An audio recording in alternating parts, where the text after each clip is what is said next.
Hello friends, welcome to my YouTube channel. आप देख रहे हैं पुष्प की प्रोसेस और मैं हूं पुष्प। तो फ्रेंड्स, हम बात कर रहे हैं वीडियो में रेलवे कट ऑफ के बारे में। जी हां फ्रेंड, आज रेलवे ग्रुप डी के कोलकाता के कट ऑफ के बारे में बात करेंगे कि देखेंगे कि एक्सपेक्टेड कट ऑफ कोलकाता का क्या रह सकता है ग्रुप डी के लिए। और इसमें आपको रिवाइज करा दो फ्रेंड कि इसमें जो टोटल सीटें थी वो है 2367 सीटें इसमें अवेलेबल है। तो इस कोलकाता का एक्सपेक्टेड कट ऑफ क्या होगा, जो कि अब आंसर की जो है रिलीज कर दिया गया है और ऑब्जेक्शन लगाने का दौर भी अब खत्म हो चुका है। तो ऐसे में कितना एक्सपेक्टेड कट ऑफ हो सकता है नॉर्मलाइजेशन के पहले और नॉर्मलाइजेशन के बाद, तो दोनों की बात करेंगे इसमें कि नॉर्मलाइजेशन के पहले कितना कट ऑफ रहेगा और बाद में कितना जा सकता है। और न्यू आंसर की जो भी रिलीज होने वाला है, जो कि 31 जनवरी 2019 तक हो जाना चाहिए या फिर 5 फरवरी तक ये रिलीज कर दिया जाएगा नया आंसर की, क्योंकि 13 फरवरी को रिजल्ट भी रेलवे ग्रुप डी का आने वाला है, ऐसा रेलवे की तरफ से कहना है। तो आंसर की से आपको कितना नंबर का फ़र्क पड़ेगा, क्या आपको 10 अंक मिल जाएंगे, क्या उसमें 6 अंक मिलेंगे या 12 मिलेंगे, लेकिन मिलेंगे ज़रूर। तो समझो इस बार रेलवे में नौकरी आपकी हो ही जाएगी, क्योंकि इसमें बहुत से नंबर अभी जो है वो आने वाले हैं। तो फ्रेंड, अभी तक हमारे चैनल को सब्सक्राइब नहीं किया तो सब्सक्राइब कर ले। ऐसा ही लाल बटन का आपको सब्सक्राइब बटन दिखेगा वीडियो के ठीक नीचे, और साथ में बेल बटन आइकन दबाना ना भूलें। तो चलिए फ्रेंड, वीडियो स्टार्ट करते हैं और आपको बताते हैं कि एक्सपेक्टेड कट ऑफ क्या रह सकता है। तो ये कोलकाता जोन की बात कर रहे हैं। तो फ्रेंड, सबसे पहले मैं आपको सीट रिवाइज करा दूं कि यूआर यानी कि जनरल में 1155 सीटें खाली है, जबकि ओबीसी में 654 सीटें खाली है। और एससी की बात कर ले तो 355 सीटें खाली है, और एसटी कैटेगरी में जो आते हैं उनके लिए 200 सीट यहाँ पर खाली है कोलकाता जोन में। और यहाँ पे रिजर्व सीट भी कुछ दी गई है, तो इसके बारे में बात करेंगे। तो पहले जान लेते हैं नॉर्मलाइजेशन अंक के बारे में। तो ये जो आप देख रहे हैं बाएं साइड में, ये नॉर्मलाइजेशन के पहले की है कट ऑफ, जो कि कमेंट के अनुसार मेरे चैनल पर जो आए हैं उनके अनुसार मैंने बनाया है। तो ये जो जनरल का कट ऑफ रहेगा वो 53 से 59 रहेगा, जो कि आंसर की जो रिलीज किया गया था 11 जनवरी को। तो उसी के आधार पर ये कट ऑफ देखने को मिल रहा है मुझे कि 53 से 59 के बीच में लोग का स्कोर आ रहा है। तो 53 से 59 ये नॉर्मलाइजेशन के पहले है जनरल का, और नॉर्मलाइजेशन के बाद जो कट ऑफ जा सकता है वो 59 से लेकर के 69 तक रहने की उम्मीद है। तो फ्रेंड, आप यही रखिए कि कट ऑफ जब वो 60 के ऊपर ही रहेगा, क्योंकि कोलकाता जोन का कट ऑफ हाई ही रहता है। और इसमें सीट भी कुछ ज़्यादा नहीं है, क्योंकि 2367 सीट ही है कुल मिलाकर के। तो ऐसे में बात कर ले ओबीसी की, तो ओबीसी यहाँ पे 51 से लेके 57 बन रहे हैं उनके स्कोर, इतना के बीच में उनका एवरेज आ रहा है नॉर्मलाइजेशन के पहले। और नॉर्मलाइजेशन के बाद की बात करें तो 57 से लेकर के 67 तक उनका स्कोर जा सकता है फ्रेंड। तो यहाँ पे मैं आपको एक बात बता दूं फ्रेंड कि अगर आपने ऑब्जेक्शन लगाया है ऑब्जेक्शन के समय में, तो आपके उसके नंबर भी ऐड हो जाएंगे न्यू आंसर की में। जी हाँ फ्रेंड, अगर आपने 5 ऑब्जेक्शन लगाया है, 5 में से 4 भी सही पाए जाते हैं, तो आपको 4 नंबर रेलवे जो है वो न्यू आंसर की में जोड़कर दे देगा। जी हाँ फ्रेंड, अगर 4 नंबर आपको मिल जाते हैं तो ये बहुत बड़ा बेनिफिट आपके लिए हो जाता है। और दूसरी बात ये फ्रेंड कि अगर इग्नोर नंबर के रेलवे अगर क्वेश्चन देता है, क्योंकि रेलवे ने भी साफ नहीं किया है कि इग्नोर नंबर के क्वेश्चन मिलेंगे कि नहीं मिलेंगे। अगर इग्नोर नंबर के क्वेश्चन आपको मिलते हैं तो आपको बेनिफिट रहेगा। तो बेनिफिट किसको ज़्यादा रहेगा, अगर जिसके शिफ्ट में भी ज़्यादा क्वेश्चन नंबर ऑफ इग्नोर होंगे, यानी किसी शिफ्ट में 4 इग्नोर है तो अगर उसको सीधी 4 नंबर मिल जाएगा। किसी शिफ्ट में क्वेश्चन सिर्फ 2 ही इग्नोर है तो उनको सिर्फ 2 नंबर मिलेगा। तो ये फ़ायदा उनको हो जाएगा जिनका इग्नोर नंबर ऑफ क्वेश्चन ज़्यादा है, तो उनको ये फ़ायदा हो जाएगा। तो बात कर रहे थे यहाँ पे एससी की, तो एससी का जो कट ऑफ रह सकता है वो 49 से लेके 55 के बीच में रहेगा नॉर्मलाइजेशन के पहले का। ये एक्सपेक्टेड कट ऑफ मैं बता रहा हूँ फ्रेंड, हो सकता है फाइनल कट ऑफ इसके आसपास हो या इससे थोड़ा आगे पीछे हो, तो इतना ही रहने की उम्मीद है। और नॉर्मलाइजेशन के बाद की बात करें तो 55 से लेकर के 65 तक कट ऑफ रह सकता है कोलकाता जोन का। तो बात कर ले हैं अब एसटी की, तो एसटी की बात कर ले तो एसटी में 47 से लेकर 53 तक नॉर्मलाइजेशन से पहले कट ऑफ देखने को मिल रहा है कि इतना ही नंबर बन रहे हैं एसटी कैटेगरी वालों के लोग के लिए।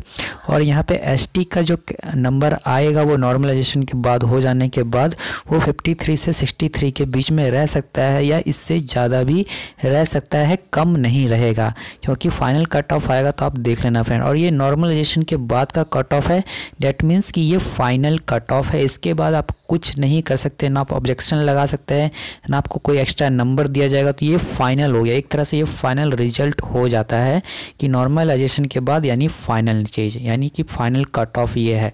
तो नॉर्मलाइजेशन के बाद को आप फाइनल कट ऑफ भी कह सकते हैं, रिजल्ट भी कह सकते हैं। तो इसमें वेटिंग लिस्ट का रोल क्या होगा आफ्टर कट ऑफ यानी फाइनल रिजल्ट के बाद? तो वेटिंग लिस्ट का रोल तब आ जाता है फ्रेंड कि मान लीजिए आप 2 या 3 नंबर से रह जाते हैं, 4 नंबर से रह जाते हैं, तो इन स्टूडेंट को क्या किया जाता है कि वेटिंग लिस्ट में रख दिया जाता है। जी हाँ फ्रेंड, और मैं आपको बता दूं कि वेटिंग लिस्ट जो है वो 50% ऑफ वैकेंसी नंबर रखा जाएगा। डेट मीन्स कि 62,907 जो वैकेंसी है उनका आधा जो लोग को होंगे वो वैकेंसी जो वेटिंग लिस्ट में रख दिए जाएंगे, यानी 31,454 लोगों को वेटिंग लिस्ट में रख दिया जाएगा और यहाँ से भी सिलेक्शन होगा।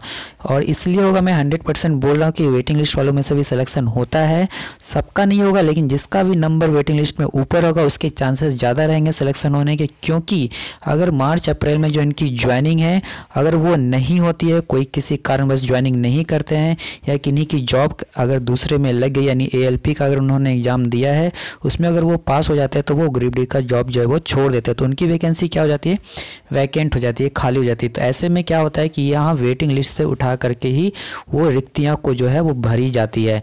तो बहुत से कैंडिडेट SSC का भी एग्ज़ाम देते हैं, तो वो भी अगर यहाँ पे सिर्फ अपना एबिलिटी चेक करते हैं, वो इस यहाँ पे जॉब नहीं करते, तो उनकी सीट भी क्या हो जाती है, वैकेंट हो जाती है, खाली हो जाती है। तो वो सीट कैसे भरी जाती है, वेटिंग लिस्ट से जिनका नाम ऊपर होता है वहाँ से उठा करके यहाँ पे सीट भर दी जाती है।